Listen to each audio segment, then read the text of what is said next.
দেখো, তুমি যদি আমাকে হারাও, হয়তো তোমার বিশেষ কোনো ক্ষতি হবে না।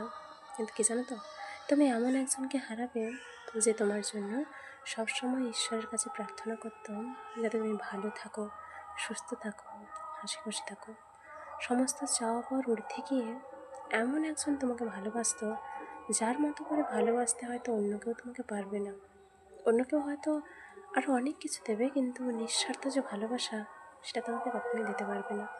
তুমি এটা এখন বুঝবে না, তুমি এটা তখন বুঝবে যখন আমি থাকবো না, যখন আমি হারিয়ে যাব। তুমি হাজার ডাকবে, হাজার খুঁজবে, কিন্তু কোথাও আমাকে পাবে না। ভেবে দেখেছো সেটা কেমন হতে পারে?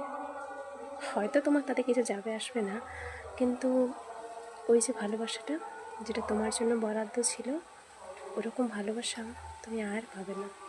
বুঝলে? টাটা।